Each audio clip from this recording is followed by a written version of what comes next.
everybody, welcome to the Paranormal Connection. I'm your host, Danna Wilberg. Today we are interviewing Chip Coffey, who is traveling across the United States on tour, and we're so happy to have him here in Sacramento. We're going to talk to him in just a minute, but first, take a look at this. Would I want my own kids, if I had them, playing with a Ouija board? Probably not. Psychic and medium Chip Coffey knows a little something about communicating with the other side and using a Ouija board. If anything started to get wonky or nasty, we'd end the session completely, say a closing prayer, and put the board up for a while. The Ouija board is that seemingly innocuous collection of letters, numbers, and words printed on a plank. The idea is that you ask it a question, and then the pointer, called a planchette, spells out the answer. We as a culture love to have the crap scared out of us. Can I say that? We love to be scared. That's my definition of the paranormal. You can't understand it, can't explain it, but can't deny that something's going on. Chip Coffey should know. He talks to the dead for, well, a living. $159 will get you super VIP access to his seance, like this one in Chicago, and yes, a signed copy of his book. He calls the Ouija board a gateway drug to the paranormal because it can get you hooked. There are very good influences are out there. You know, benevolent, benign spirits, mom and pop garden variety spirits and ghosts. And then on rare occasion, you'll get the bad guys. Rare as that may be, it's totally possible that they could come through a Ouija board. Now just imagine asking the Ouija, is it safe to live surrounded by hundreds of these boards? What makes someone become a Ouija board collector? Something has to be seriously wrong with them to do that. Bob Murch has 500 talking boards in his Dorchester, Massachusetts home. Ouija, he points out, is a brand trademark. People who believe in spirits believe what's happening when you put your hands on this is that the spirit is coming through you using your hands to push the planchette. So the spirit is not coming through us right now. No, It's not moving. It might be a little shy. The scientific community believes that it's something called ideomotor response. Your hands are always slightly moving. They never stay perfectly still. So this allows your subconscious to take those movements and make them fluid. Of course, it's far more dramatic in the Hollywood version. Are there any ghosts in this house? By the 50s, it was a horror film staple.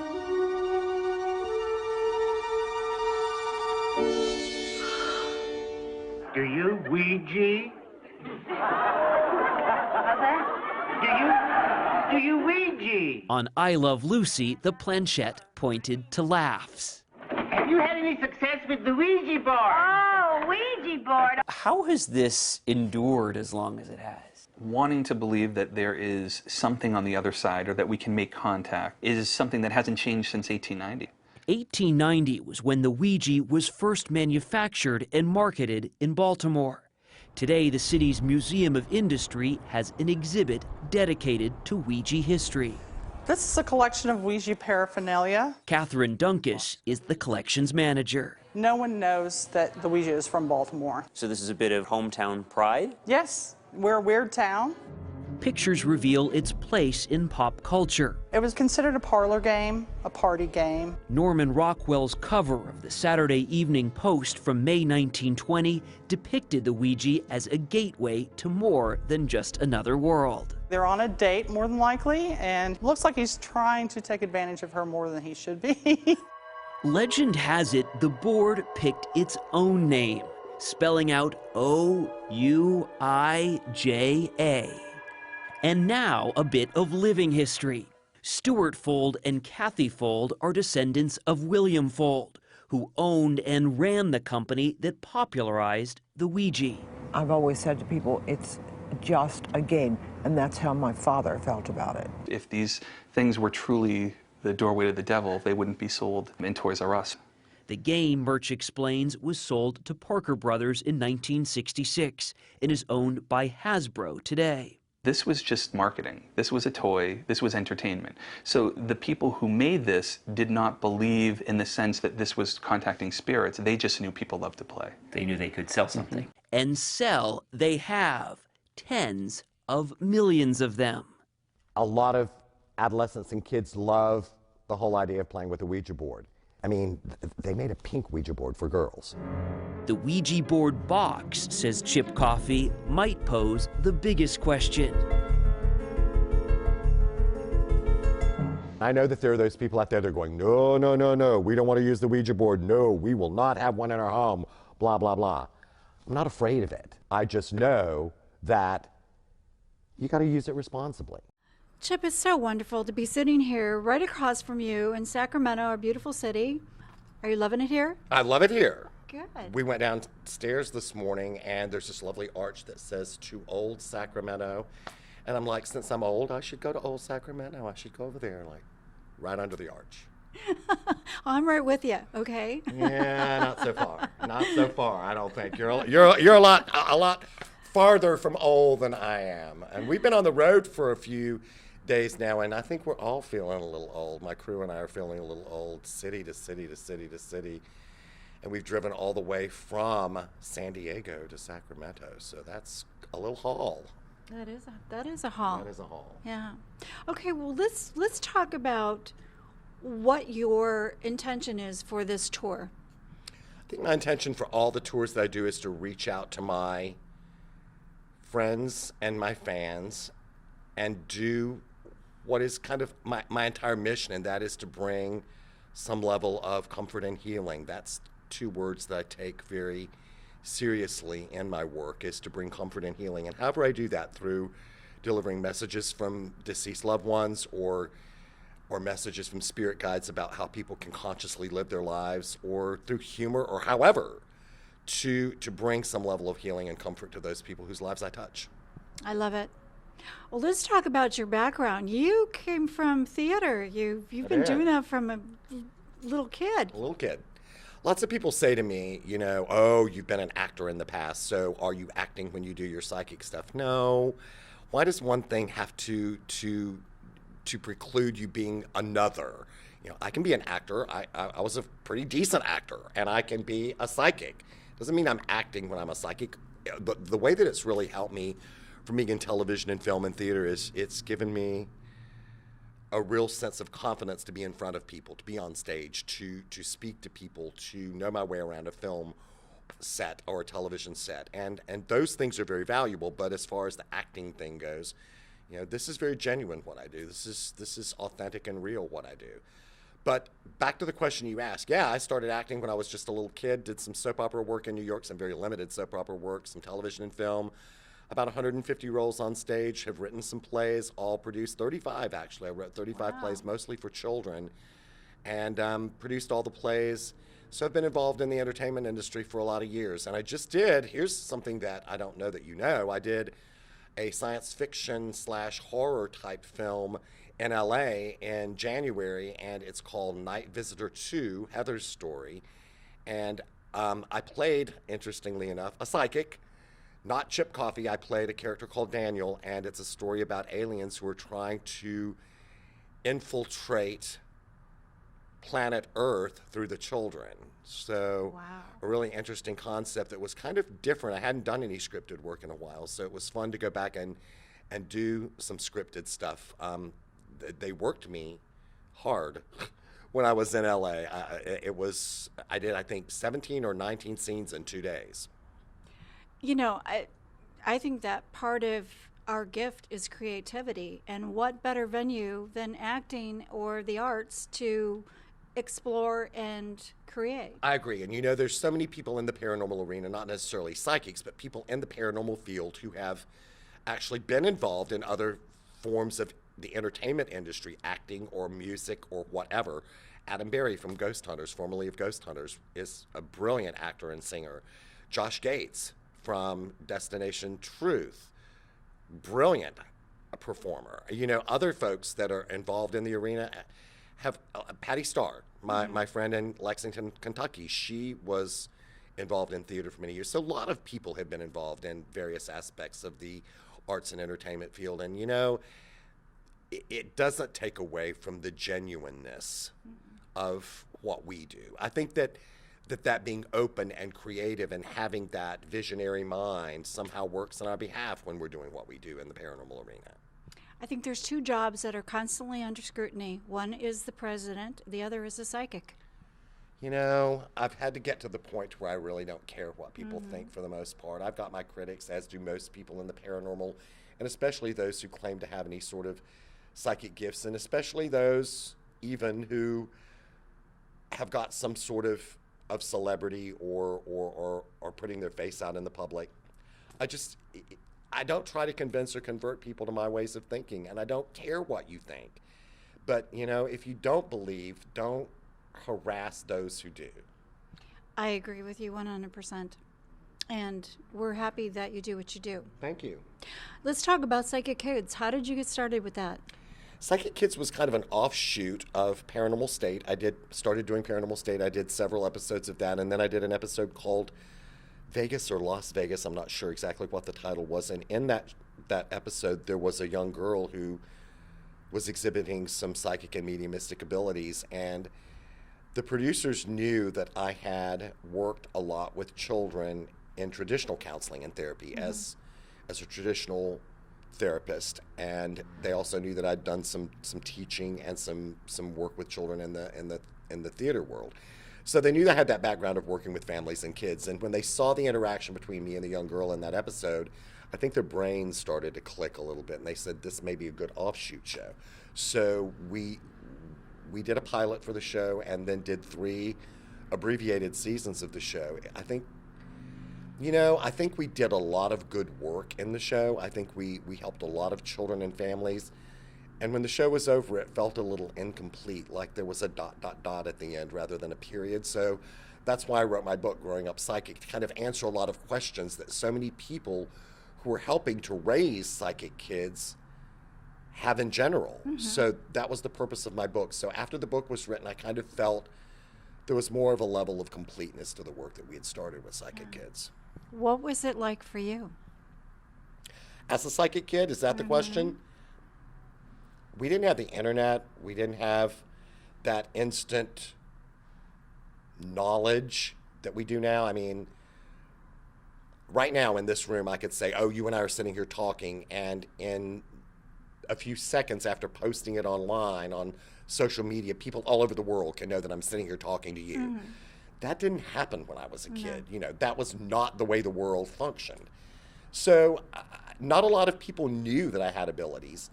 And I came from a family where, you know, the paranormal and the spiritual and the supernatural and even psychic or mediumistic gifts were not looked down upon or questioned. So that was a very fortunate thing for me.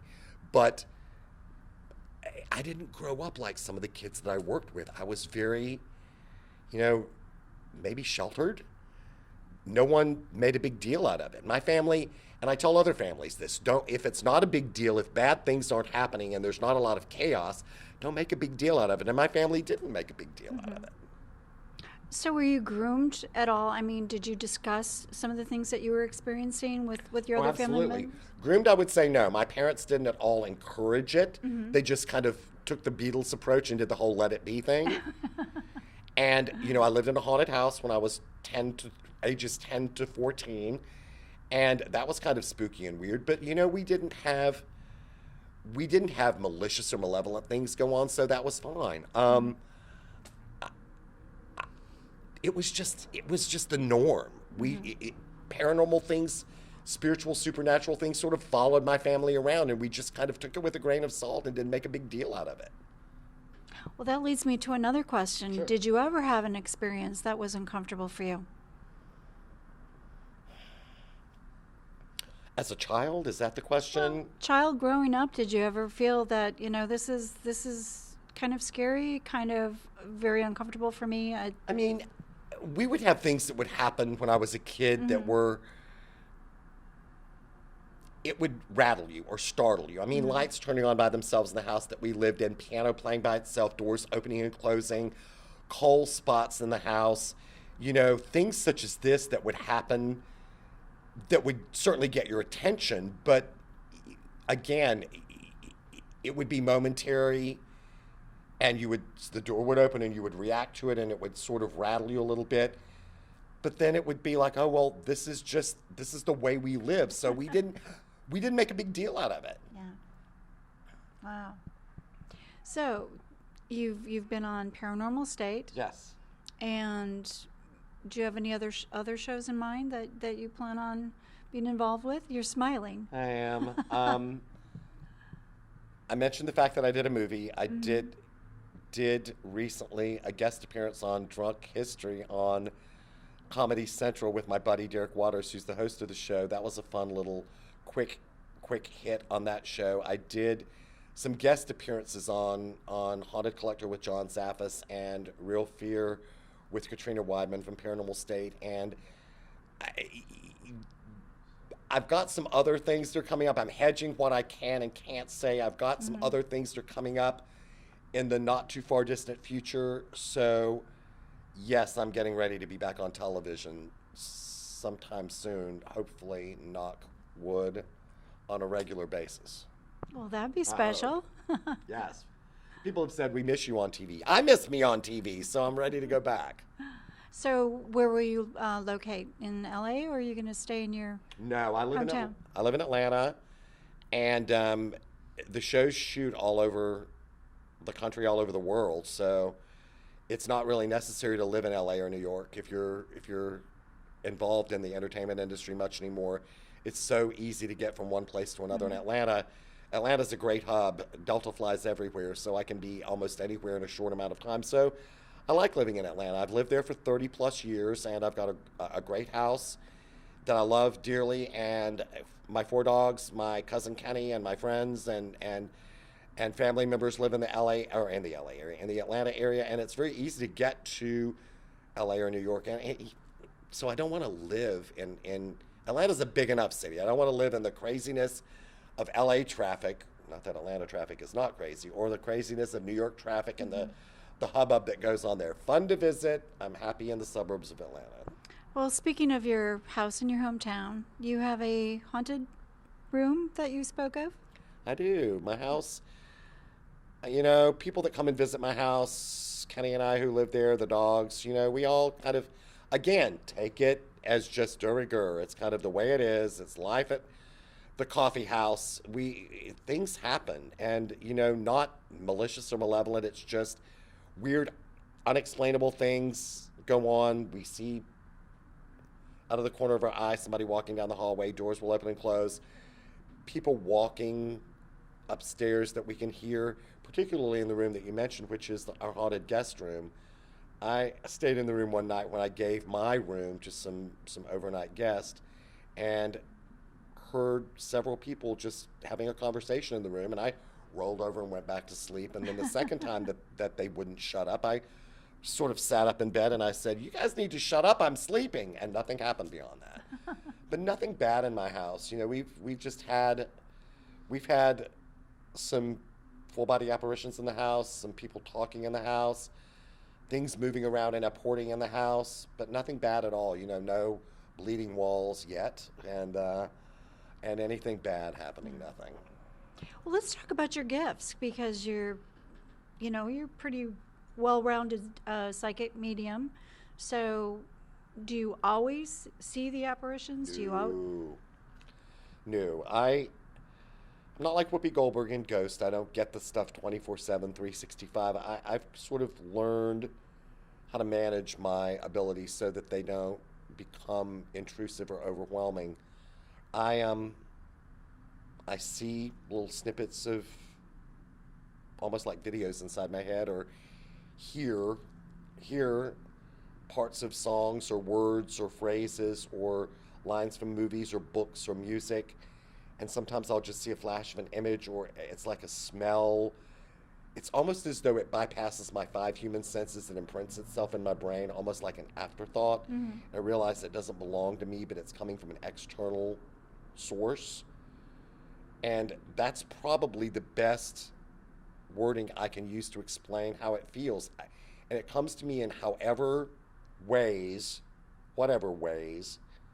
they, the big they out there, whoever they happen to be, can get to me. However they can send that energetic thought or message to me is how I get it. It depends on the circumstance for how that's received. Great. Let's talk about Ouija boards. Okay. That's okay, because that's sort of something that a lot of people think that you should steer away from, but you have a different outlook on that. Let's talk about that. People are really afraid of Ouija boards. I've been familiar with Ouija boards since I was a kid. Living in the haunted house that I mentioned, we played with, consulted a Ouija board, and the Ouija board never, opened up a portal to hell. It actually gave us information about the family that had lived in the house prior to my family and I living there, my family and me living there. We never had a bad experience with it. We validated what it said. I think everything is about collective energy. If you anticipate that it's going to be bad, it probably is going to be bad. Or if you've got bad juju mojo around you already, you might have a bad experience. We didn't. It's a piece of cardboard or pressed board or wood or whatever. It's not like Satan's tool. Mm-hmm. It's what you make it. If you have a bad experience with it, put it away. People ask, how do I destroy it? Throw it in the garbage can. Give it away. Sell it at a yard sale. I don't think it matters. It's just not. I get a little exhausted with people thinking that piece of whatever is evil. To me, it's not. It's what you make of it. Too many people saw The Exorcist. They did, or witch board, or whatever. Yeah. And if I say something on social media about Ouija boards, people are like, "Whoa, we're so scared." I'm not scared of them. Well, good. Thanks for clearing that up for us. We're almost running out of time, believe it or not, so we're going to get to some information. We're going to talk a little bit about the Paranormal Connection, and we're going to give your information. Perfect. Don't let anyone tell you what you should or should not believe. You never know what you're going to get when I take the stage. I'm afraid of opening Pandora's box. Those things are like a stone around our necks. You thought, please God, don't let this be the angel of death coming for my child. People ask me, can spirits from that long ago come around? And the answer is absolutely yes. You never know what you're going to get.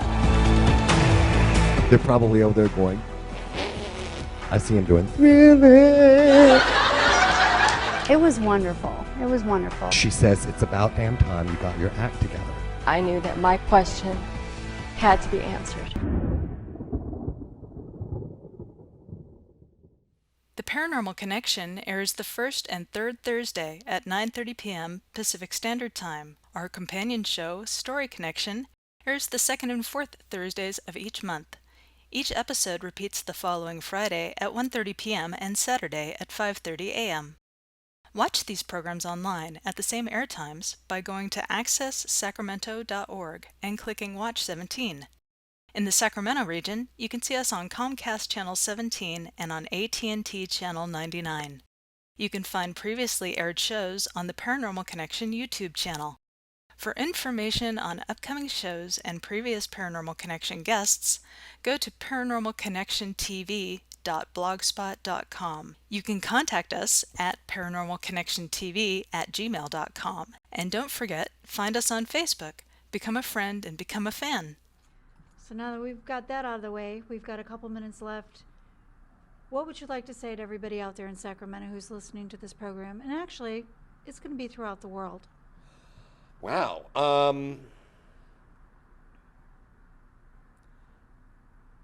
I would say be open to the possibilities that exist in life. Not everything is black or white, dark or light. There's gray areas. Be willing to look beyond the obvious and scratch beneath the surface and realize that paranormal is not like being dropped into the middle of a horror film. It's a lot less spooky and scary and threatening than that. Paranormal to me is can't understand it, can't explain it, can't deny it. So, if things happen that are just a little spooky, don't overreact to it. If it gets malicious or malevolent, reach out for help. But if things aren't going wonky or bad, then chill out. Dead people, ghosts, spirits are everywhere. Just chill. I love it. Thank you so much for coming on the show today and making all this very crystal clear for us. I loved our interview. Thank you. It was such a pleasure meeting you, and I wish you the best of luck with all your projects. Thank you. It's great to be here in Sacramento, and hopefully we'll see you again soon. I hope so. Well, everybody, I hope you enjoyed the interview. Thank you so much for joining us on Paranormal Connection. And for that, let's say goodbye. Goodbye, everybody.